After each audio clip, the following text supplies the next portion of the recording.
as you know, during the COVID period, growing his business and continuing to move it forward. Now, tonight, we have a fantastic guest who's got a fantastic story, somebody that's approached us a few times that really wanted to interview Alfie.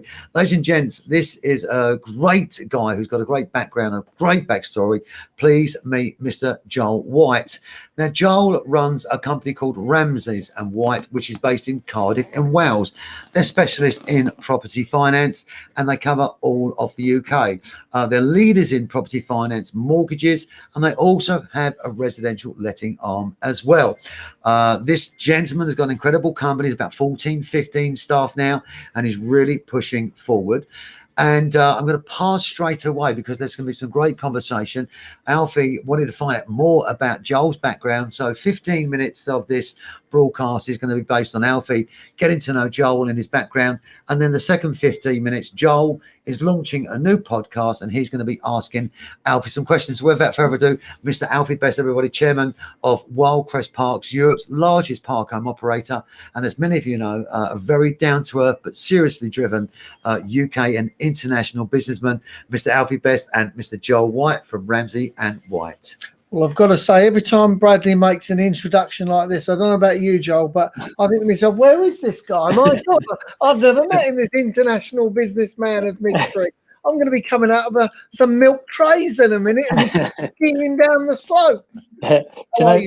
Yeah, very well. Thank you both for having me on. I think someone like yourself, Alfie, and Bradley, you guys are just your workers, right? You're putting it in the graph. So even though you've had like amazing successes, you're just forward thinking, working on the business. How can we move things forward? So Bradley's introducing you, but you're kind of heading in the game. So very, very humble. But no, I really appreciate you having me on today. The pleasure's ours, and thank you for coming on as well. Joel, tell me a little bit about yourself, how old you are, tell us about your business and lead me through it. And what's your working day like? But let's take it steady. Tell me a bit about yourself first. Yeah, no, I appreciate that. I'm 33 years old, from South London originally. Born in South London. My dad ended up staying in South London. My mum moved down to Wiltshire, so I was in between my mum and my dad growing up, which gave me a good kind of balance on her life and his life, and I learnt a lot from both of them. And but council estate, didn't have much money growing up, and just always wanted to kind of better myself. And I was always just seeking how can I do that? How can I move forward? There were some people I grew up around, and they used that environment as an excuse to make some decisions in their life, which I chose not to, and I moved away from it. And I thought, how can I educate myself, and how can I surround myself with people that I can learn from and improve? And for me, success is all about having the ability to come from one place, but not necessarily being defined by that place, in terms of that there is always a way to kind of push forward. So I was always I'm grateful for where I come from and what I learned growing up, but ultimately what drives me is just pushing forward and moving myself to the next level, and how I can create a better life for myself. So that's a little bit about kind of how I think. But I enjoyed boxing when I was a kid, so I did a lot of boxing just to kind of, that helped take me away from kind of probably the wrong influence in my life. Taught me a lot of discipline. I loved it. I was very competitive. I got around some really kind of great people who looked after me, looked out for me, taught me discipline, focus, and ultimately how to win and protect myself. And every boxing gym I've ever gone to in the UK, I always say this: the best people I've ever met are in boxing gyms. And I met some great people along the way, and got to box with them before. So let me ask you. You're obviously based in Cardiff. That's correct, yeah? Yeah, our business is based in Cardiff. Yeah. How did you end up coming from South London to Cardiff? That's it's a million miles away. People don't realise, but the UK is like a small America, as in we have Scotland, we have Wales, and you have England, and they are different countries in their own right, with their own culture. So Wales is a million miles away from South London. How did you end up there? Yeah, so good question. I ended up, when I was boxing when I was younger, I got watched by someone in the army, and they said, "Why don't you join the British Army to box?" And I said I didn't want to be a soldier. So, but he said, because I was working on a building site at the time, I was labouring, I was only 16 years old, and I was boxing in the evenings 5 times a week, and then running on the weekends. And so it's quite physical, you know, boxing and working. And I got asked to come and join the army, and I was going to be told I'll be a tracksuit soldier and I'll do more boxing. And I got shown pictures of Nigel Benn, etc. These guys who are professional boxers who come from the British Army, right? So I kind of fell into that trap. But when I got there, I ended up joining the Queen's Guard, so I did all that ceremonial duty, but I didn't get to do much boxing. So I left school young. I was like 16 years old when I left. Not many qualifications behind me, and at the time, a lot of my friends managed to get some A levels and go to university. So I thought that I had to kind of re-educate myself to get a good career, right? So I decided to leave the army and get the A levels, then go to university. And the university that let me in was one of the universities in Cardiff. So ultimately, I went down to Cardiff. Everyone was saying, kind of, why would you want to go to Wales? Like, my friends didn't really, never been there before. And I come down here for the day and met some people. There's some good people. I love the Welsh. It's a great city. Cardiff's a great city, and that's why I went to university. So I went to university, and then after uni, went back to went back to London for a couple of years, and I met my wife at university, and she wanted to be closer to her friends and family, so ended up basically back in Wales and set the business up down here. Well, I've got to say, we've obviously got businesses all over the world, and especially all over the UK. And I feel at home in every part of the country, whether it's Wales, whether it's Scotland or whatever. But they are different countries, completely different cultures, whether it be Scotland, whether it be Wales, or even, to be fair, the West Country down in Cornwall has such a different feel to it. Would you say that your business being based in Wales, and you're from, and I know, you know, you're from South London, because I do tend to find the Welsh are very proud people and they love Wales. You know, they're Welsh through and through. Do you feel that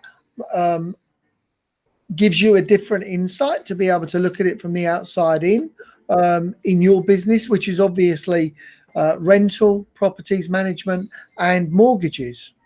Yeah, so the Welsh are very proud, and it stems from a long history of being a proud nation. And if you look at the sports, the rugby down here, it's not just like in Twickenham where you see some people watching the rugby. Like, the whole city is red. They all come out. Sons, daughters, grandfathers, grandparents. They're very proud of their nation and watching the game. They all support that. So I got respect for that completely. I'm very proud of my business and what we've achieved, but I'm not restricted by location or the people we work with. I ultimately want to kind of help our clients get the best product, best service in the market, and I'm passionate about that, right? I really want to deliver, and that's why I put my name on the door. So, because growing up, I went to my mum's, my dad's, we moved around various different parts of the country. I got to see different people and how they operate, and also being when I went to the army at a young age, I got to meet people from up north, Newcastle, Scotland. So lots of different kind of cultures and the way people speak and communicate. And ultimately, you can either go against that, or you can get to know people and see where they're coming from. And I think that gives you a bit of an advantage if you can accept people for who they are and what their beliefs are.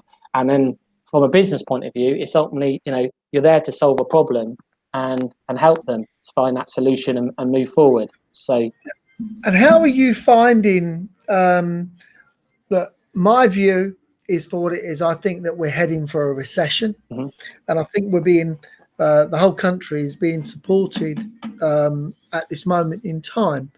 Do I believe that the government have got it right? I think, yeah, the government have helped us an awful lot within the business sector, but they've also let a lot of businesses down by forcing closure on them.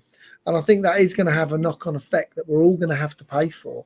And I don't actually agree with some of the decisions that they've made. I think they're so way off kilter, they're not right. But tell us how your business has, succeeded or survived in this climate, and what's your view on the property sector at this minute in time? Do you see famine or feast?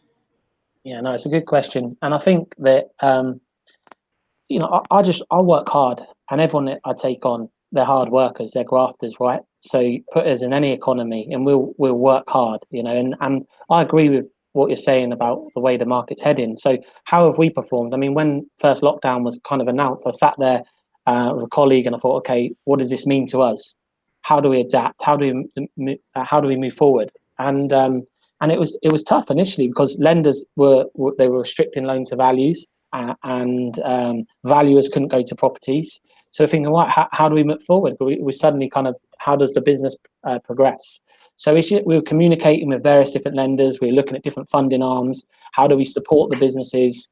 How do we have more meaningful conversations with the clients to find out what's going on in their businesses and ultimately how we could help them? So as a business, I was just prepared to adapt and do whatever it takes to move the business forward, because ultimately, for me, a business is a group of people working together, a collective group. I can only take the business so far. So if I look after the people within the business and they believe in the business, then we can achieve great things. And that's what I said to the guys, that as long as we get our head down and find a way to work hard, we'll either adapt as a company or we will thrive in this industry by outperforming our competitors and the market. And you know, and that's what I did. So I niched the business. I love property investing, right? And I love investment and business in general. And you know, I had a bad experience with a mortgage broker buying my first investment, and ultimately that's what led me into this market, because I wanted to understand how leverage and finance work from a risk point of view. So I niched myself to help property investors. So my core business, Ramsay Finance for Property Investors, is all about helping property investors across the UK and overseas investors fund their deals. And over the last 2 years, I launched in August 2018, submitted over 200 million in lending. I started by myself in a spare room, then I worked in the pub, then I had a little small office, a little electrical cupboard, then we've grown as 16 of us across the group. So I, you know, look at the mileage on my car. I just drove up and down the country, meeting all different investors. What's going on in your business? What are you trying to do? Where do you want to be now? Where do you want to be 24 months, 36, and so on? And I got to understand and meet the clients. I flew over to Dubai because there was a lot of expats and foreign nationals who were investing over here in the UK, the expats who didn't have a pension. And they were saying, no brokers really want to deal with us at the moment because, you know, we're too far away, the rates are too high, you know, the paperwork, it's too much work. I said, but you want to invest, you know, there's a demand there. So I come back and then I met the lenders who are willing to lend, and I went back and forth and I put it together, right? You know, I solved the problem, and then that helped me build up a client base. And these clients said, you know, there's the guy over there who's come out here to meet us. Granted, the weather's lovely, but also I met and had meaningful conversations with them people who wanted to actually move their businesses forward in the UK, and they needed people on the ground, and I was prepared to do that. So ultimately, I had and that community grows. They're very tight knit, the expats. So you get a good reputation, and then you just repeat and go off the back of that. So we've done really well over the last couple of years, and that's down to hard work, determination, and believing in the business and bringing on the right people. I made a lot of mistakes, but when I make a mistake, I just learn and move forward. And so in terms of answer your question, in terms of recession, yeah, 100%. You know, if we look at they've extended the stamp duty, and they've now bringing out 95% mortgages. The government, there's about 400 million pounds it's been raising, and that's through kind of the government through quantitative easing, the issue of gilts, bonds. So, you know, how's that money going to be paid back? You know, what's going to happen? What knock-on effect? What happens when furlough ends? You know, you've got the hospitality industry that's been absolutely smashed to bits because of COVID. You know, at some point, something's going to have to give. But what I always, for myself, I can only control what I can do and what my business can do. So I have to protect the business in the downturn. So that's being sensible. That's not taking all the money out of the business, that's keeping it, paying what I need to live off to grow the business, make sure I'm paying sensible wages, making sure that I'm offering several services to the clients so we can be robust and move forward. And, you know, the other business we launched is an estate agency. So that's a management arm and a sales arm as well of selling. So we've just seen that there's a need there for our investors who are having a bad service from local letting agents, local sales agents. So if anyone's listening and they're interested in business, then that's another profit center to our business. So that gives us another income, but ultimately it allows the clients to get a better service. And then how I'll keep on moving forward with the wealth management, so pensions, investments, and, you know, but ultimately is there a need in the market, and how do we service that and make sure we do it, you know, quite frankly, well, so clients keep using us and they tell their friends and family about us and go from there. So even though we're based in Wales, we don't do that much in Wales. We did 480 just over mortgages last year, and that's all across the UK. So we're not restricted by lender, or we're not restricted by location. And I'll go and meet anybody in the UK to have a meaningful conversation and tell them how my business can help them if they need help with their business. And that's just how I We've feel got about a question from Peter Burns, and his question is: he's been looking at buy to let, and they all want 25% deposit to the mortgage brokers that he's been to.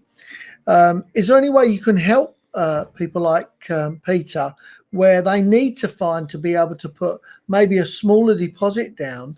And the reason 9 times out of 10 people actually want to put a deposit down is not because they're looking for a quick fix, but because they realize they've got to invest further funds into the properties to bring them up to a standard to either sell them or rent them. So I get that. I've been in that position myself, where it's not the 25% deposit, it's closer to a 35% deposit, because there's a further 10% that you've got to be putting in, whether that's even put through materials and you're doing the work yourself. Those fees can easily stack up. So what's your answer to that? Is there an answer to it, or is it most lenders now are hard and fast on that 25%? Yeah, I think it's a really good question. And the answer depends on the client's circumstances, or Peter's circumstances, and what he's ultimately trying to achieve in the background. What's the end value going to be? So most buy-to-let lenders in the market now, because of what happened in 2000, 2007, 2008, where people were over-leveraged, they would normally ask for a 25% deposit minimum to create a buffer within the deal. But however, if you're looking to buy a property, add value to it, and either sell and make a profit or refinance, then depending on the deal itself, there could be lenders that could work with you more creatively. So there's lenders that will lend 100% towards the work cost. So if you're going to be putting money down for the deposit, they'll lend money towards the work cost, as long as there's enough uplift in value and you can get out the deal on the other end. That's important. So can I just interrupt there just to clarify that point? What you're saying is if you have a deposit that you can put down on the property, there are particular lenders that will give you a tranche down to be able to draw down on top of that if there's work going on. Is that correct? Yeah, absolutely. So what they'll look at, the value of the property today, what you're buying it for, what the value is today, and then how much you're going to be spending on the property, how long is it going to take to do that work, and ultimately what will be the end value. What will be the end value, and then what's the exit? Are you selling it, or are you renting it and keeping it? Okay. Yeah. And then if there's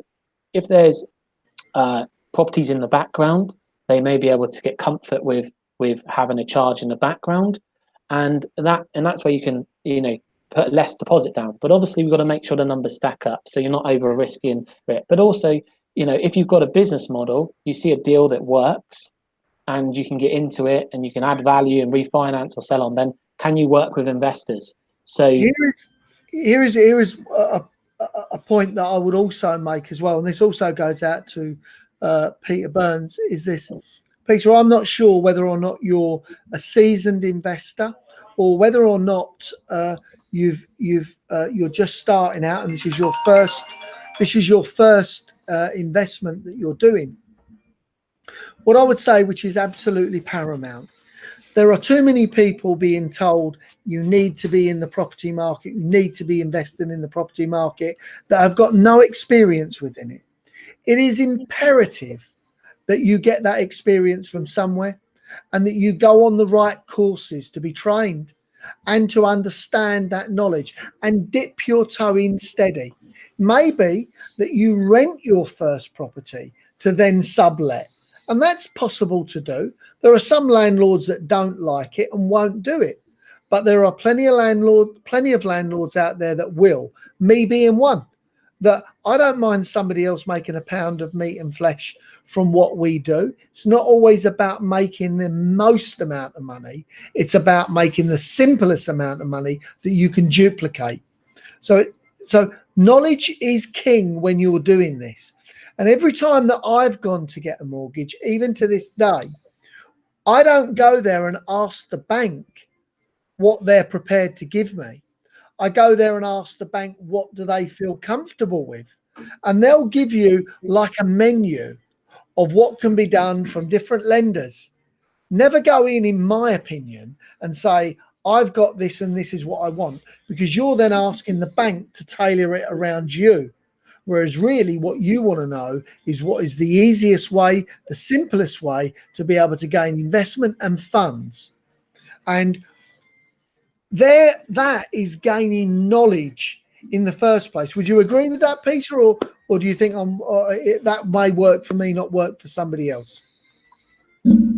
So yeah, I would agree as well, and also the thing as well, if you do, you can start to build that relationship with that bank as well, and and hopefully they can start supporting your property business or business moving forward, and that's really important. And what I would say is just double check conditions with lenders, because how's that lender performing today, but how do they perform previously? How do they perform during the last credit crisis or the last recession? Because banks will be your best friend today, but as soon as things go, doesn't start going the way you want it to go, or the market starts shifting, they can start kind of being quite aggressive. And it's just fine, that's business, and you've got to understand it. But as long as you understand your liability, if the risk is turned, and what risk you're at, but it's just going in with your eyes wide open and making sure you're building the right connections and speaking to the right people and knowing and just building a robust portfolio by using the right finance and connecting with the right people. That's why it's important to, as you said, get the right education, work with the right accountants and solicitors and brokers who've got your best interest at heart. I know that Alfie is very much engrossed in the conversation and he would keep talking to you. I know he would, but I've also got to be very conscious of his time. He's got a meeting. Ladies and gents, thanks for joining us. This is Joel White, the Group Director of Ramsay & White. They're leaders in mortgage services, bridging funding for residential commercial properties across the UK. Their details on the screen. We're moving into the second part of the interview, and Joel is launching a podcast. Now, we are going to be hearing more from Joel.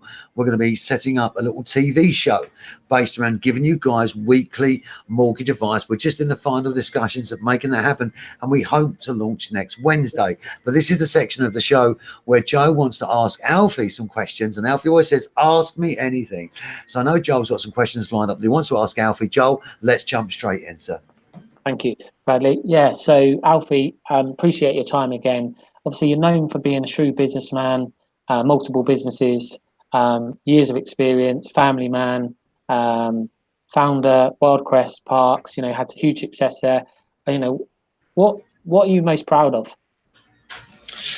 What am I most proud of? Oh, I'm proud of my family for putting up with me, because it isn't just about what I do, or because I love what I do, and if you love what you do, it's never a day's work. So to be fair with you, I'm proud of my family for putting up with the hours that I have to come through the door, to the support that you need emotionally.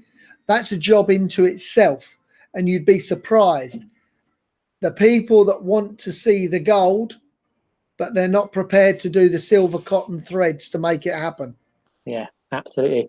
And it's good to have, it's really important to have that support, right, from a good family, and understand that, being in business can be tough, and long days, long nights, 7 days a week sometimes. And you got to, at the end of the day, it's your name there, it's your business. So you've got to keep pushing it forward, whatever it takes. What kind of, you've been in the Sunday Times Rich List a few times now, and, recognized for your achievements, rightly so. What drives you? Like, what keeps driving you forward? The fear of going bust. I'm terrified of losing everything, and it's that fear that I think spurs me on. Would you say that I've got it right? Absolutely not. My son says to me that you need to enjoy yourself more, you need to do more, and I get that, I really do, because he seems to have a very, very well balanced life, of where he seems to have a very good work ethic, and I now seem to be learning from him as well.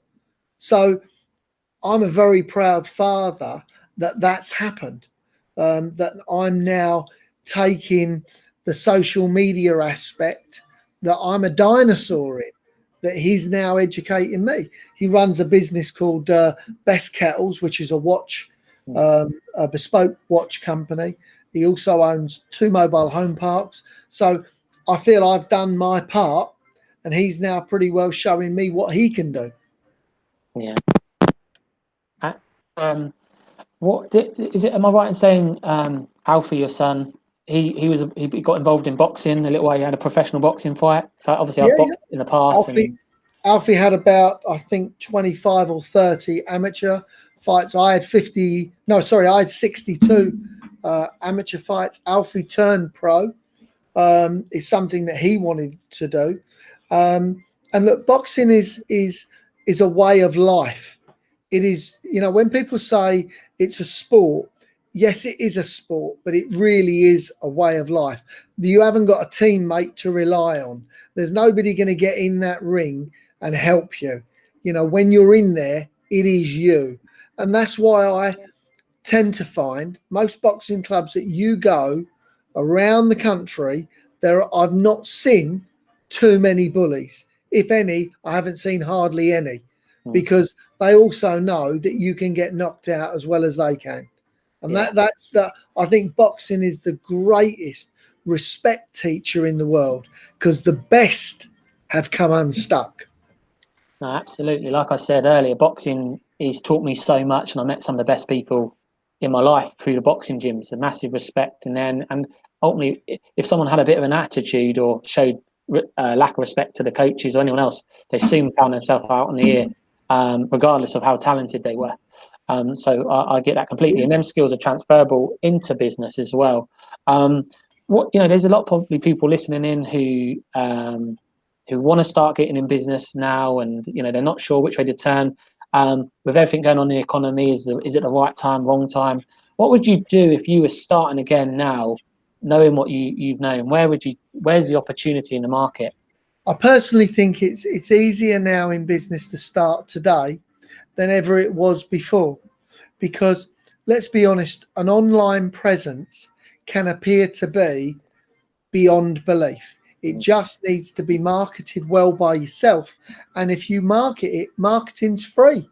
When I started in business, you had to have business cards, you had to have leaflets, you actually had to book your advertisement 2 to 3 weeks in advance in a newspaper.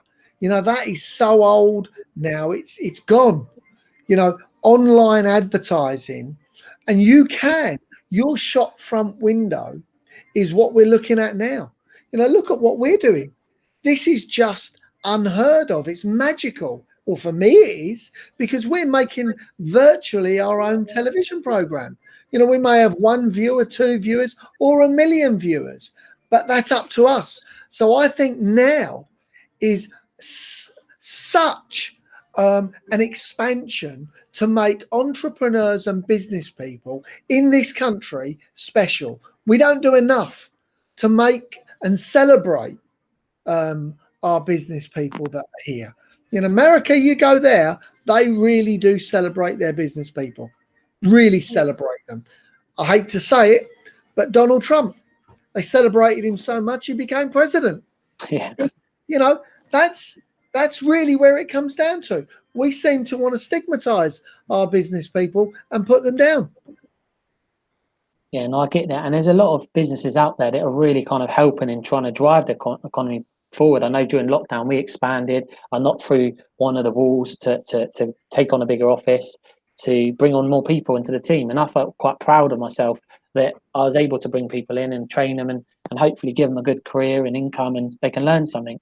So I'll get that.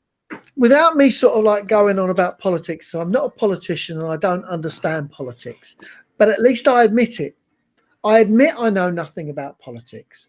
I don't pretend to give a view on politics, but what I will give a view on is business. And unfortunately, some of the decisions that have been made in this country with regard to our businesses in lockdown are just crazy, suicidal. Let's take one, and I won't labour on this too much. The closing down of pubs. Madness. Yeah. Madness.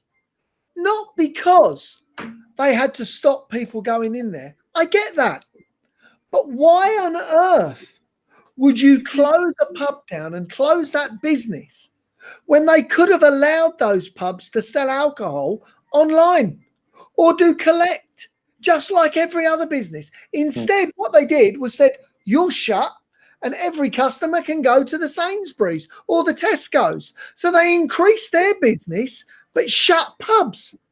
I'm not saying that we shouldn't have allowed, we didn't need to stop people frequenting pubs. But what we should have done was said they're the licensed premises to sell alcohol. So they're the businesses that we're going to allow to continue selling alcohol. It just needs to be online or it needs to be click and collect, not send that business somewhere else. No, I agree. I mean, some of the decisions that have been made are just ludicrous. And how can businesses operate when they've got these kind of restrictions on what they can do, can't do? It baffles me. How do you see the end of the year kind of like unfolding? You know, talking about coming out of lockdown. Do you think that is going to happen? What's your thoughts? Or is it kind of like, well who knows? We're definitely going to come into. We're going to come out of lockdown. I'm a cynic, and I think that we will have another lockdown. I know that they're trying to roll out the vaccine now, but we really don't know whether the vaccine works or doesn't work. They haven't been able to find a cure to the flu. So what makes us think they're going to find a cure to another vaccine? Is it we've been being duped all these times and all these years that they didn't want to find a cure to the flu? Because there's more money made in treating something than what there is curing it. So I'm not being a cynic. What I'm saying, this is a virus. It's not a disease. It's a virus. That's exactly like the flu. And I do believe that there are different strains of it, as we've seen. And I don't believe that one cure is going to cure it all. So, yes, I do think we're going to have another flare up. I personally think we need to be able to adapt our businesses to work through this, not sterilize people and kill our immune systems by constantly not allowing. We need to be able to pick up germs to be able to fight off germs. That's how the body works. Ladies and gentlemen, we've got time for one more question. I know you got a couple more there, but pick your best one, sir. Wild Crest. Obviously, I love property. I love investments. It makes sense to look at the what's giving the best return, and how, like as you said earlier about simply making things simple, move into it. So I can understand the business model and why you've gone for that. Looking at the numbers from what I can understand. But what's next for Wild Crest Parks? Obviously, you've got so many parks across the UK, and I believe some interest in America. What's next for Wild Crest? Where do you want to take that business? World domination. As simple as that. We are currently the 5th largest park operator in the world. We are the largest park operator in Europe. As of today, and we just completed on another park, we currently sit at 91 parks throughout the United Kingdom. Now, that doesn't mean we're stopping there. We will continue to grow, and it's not about just becoming the biggest. And without this sounding like a sales pitch, I really genuinely believe in what we are doing. And what we are doing is this. We are creating affordable housing without the stigma and without the expense. And what do I mean by that?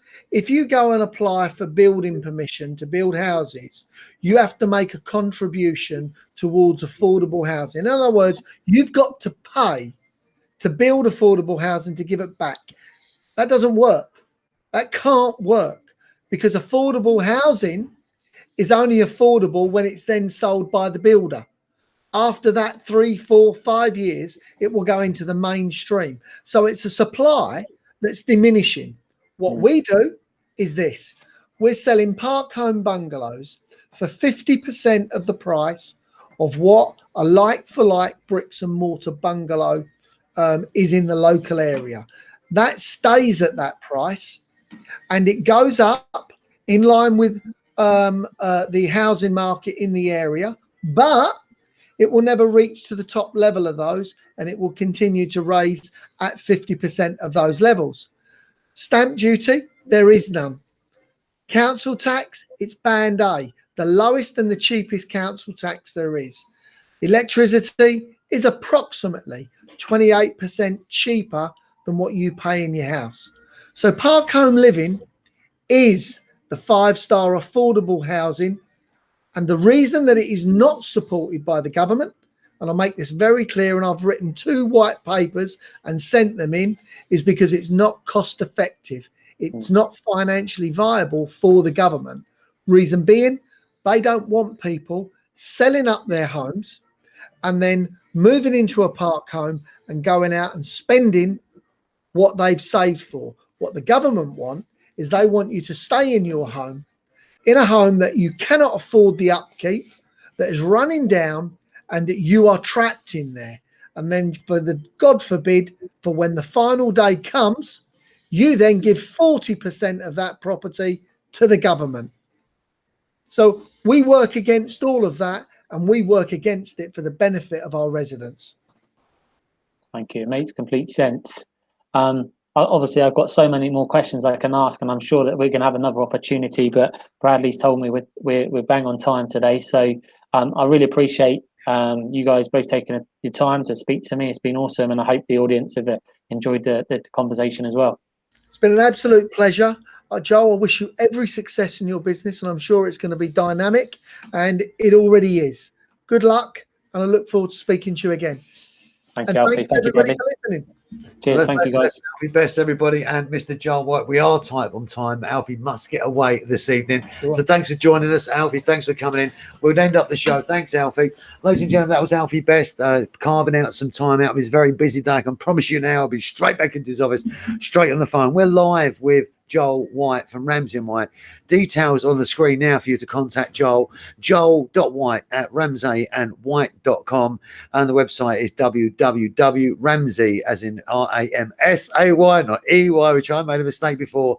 Now, we're going to be talking more with Joel. We're in discussions now for the pre-launch of a property, mortgage and investment show, which we're going to be putting out on Wednesday. So we've got a little bit more stuff to get over the line, but you're going to be seeing more of Joel White, his team, of course, myself being a mentee to Alfie Best. I was just saying on the weekend, I'm the luckiest 50-year-old mentee in the world to have a mentee like Alfie Best, and Alfie's given up his time to help you. From our point of view, Alfie Best Business, we're just about to launch an entrepreneur group coaching program where you can come on live once a week. It's very cost effective, about £40 a person for the month, about £10 a week. And then we've got a property group as well for about £10 a week. So Alfie wants to be able to help as many people as possible try to move forward in their lives by getting the very best education. Michael Hargreaves is coming in from Australia, and he's saying the Brits have got a record of celebrating mediocrity. In Australia, we suffer from tall poppy syndrome. Ladies and gentlemen, thank you very much indeed for taking the time to come on this evening. I've got to rush now myself as well, because I've got to scroll down to the doctors to pick up some pain management pills. But Joel, let me just have a final goodbye from you. Ramsay might just quickly list your services, if you would, please, all the services that you offer, so everybody knows exactly the types of financial property asset product you can provide. Thank you, Bradley. Again, thanks, guys, for tuning in. I hope you got some value from today's conversation. Really enjoyed speaking with Alfie and Bradley. So I'm the MD and founder of Ramsay & White. So Ramsay & White is a specialist mortgage brokerage set up specifically to help property investors across the UK finance their deals. We also work with expats and foreign nationals. So if you're looking at buying buy-to-lets, HMOs, service accommodation, commercial development, portfolio acquisition, buying in your own name versus limited company, you might be looking at residential mortgages, then we can help you fund them deals. We're not tied to any one lender, and we're not restricted by location. We're all qualified mortgage advisors, and we've raised over 200 million in the last couple of years. And if you're looking at investing in South Wales, then we also have an estate agent which manages and sells properties here in South Wales, which is doing really well. And all the senior advisors, including myself, have our own investment property. So really just able to help if you're looking at the property market. Happy to help. And as Bradley said, my email is joel.white@ramsayandwhite.com. Thank you. Fantastic. Joel, thanks for coming on. We're hopefully going to bring a show every single week where you can ask some really fantastic questions about your needs in the property market for mortgage, finance, and funding. Ladies and gentlemen, that's it from us. And it's good night from me, Bradley Chapman, at Alfie Best Business and Best Business TV. And of course, it's good night from Joel himself. Thanks for watching. Thanks for your comments. We do appreciate it. Have a good evening, everybody. Bye-bye. Thanks, guys. Bye-bye.